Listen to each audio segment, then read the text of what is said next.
Mahigit 20 taon na po ako dito sa Pagadian City.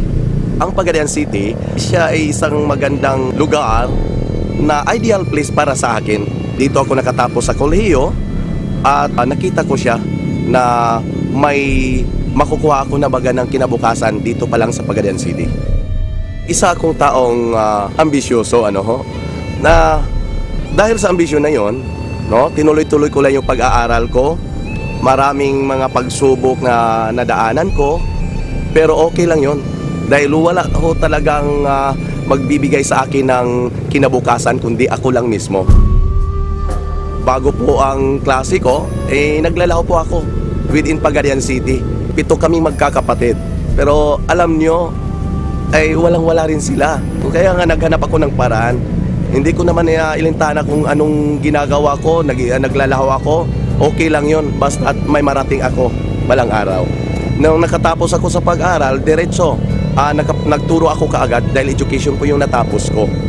Dahil sa marami akong problema, tapos sakitin ako, kaya napag-isipan ko na magninegosyo. Ituloy ko na lang yung pagninegosyo dahil negosyante na ako, diba? Naglalaho ako ng isda.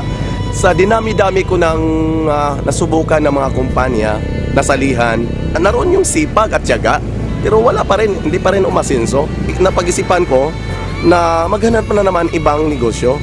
Tinuloy-tuloy ko lang yung paghanap ng kumpanya na kung saan ang mga pangarap ko sa buhay ay talagang maaabot ko. Kaya ito na, nung shinare sa akin ang Royal Business Club ay talagang pang-7 na to. So ang ginawa ko ngayon ay talagang sineryoso ko siya at pinakinggan ko siya ng mabuti dahil sa magpo 40 years old na ako. Sabi ko, paano na lang itong pangarap ko? Patanda na ako at 8 negosyo na, hindi ko pa nakuha yung pangarap ko.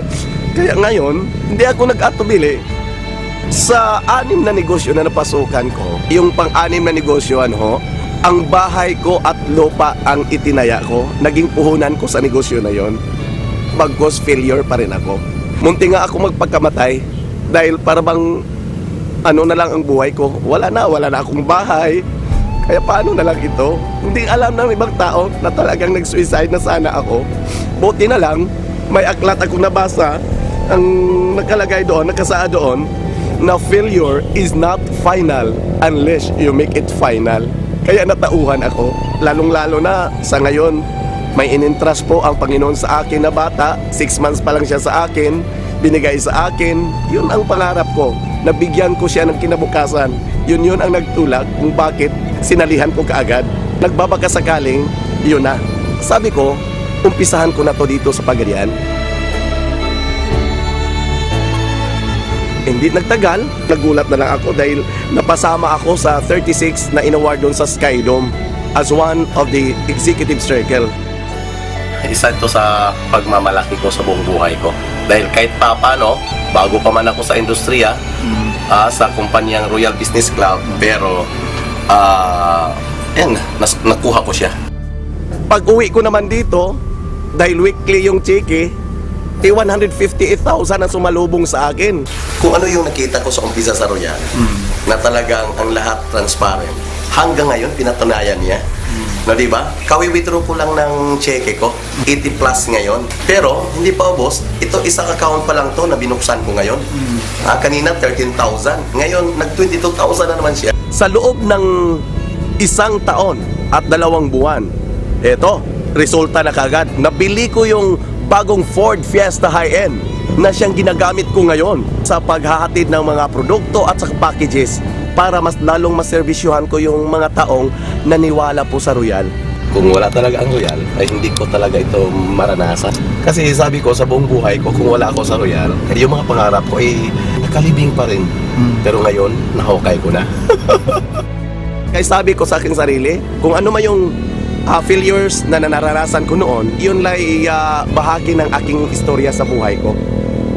Na paano ko naabot to? Dahil po sa mga failures. Kaya ako rin ay nagpapasalamat sa mga failures na yon. Nabigo man ako ng ilang bisis, pero may purpose pa rin. Dahil ito ako ngayon. Sa umpisa, dahil wala talaga ako.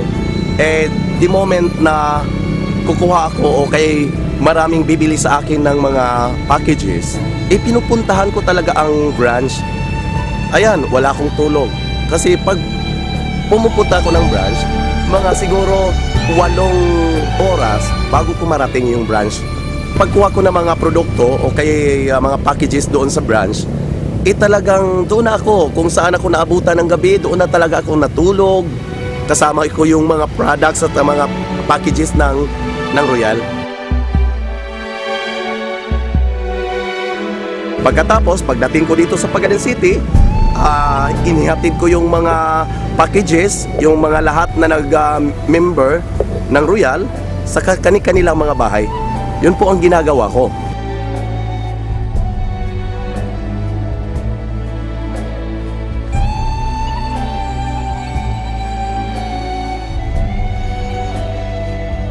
Ayun, unti-unting nagbunga ang paghihirap ko, no?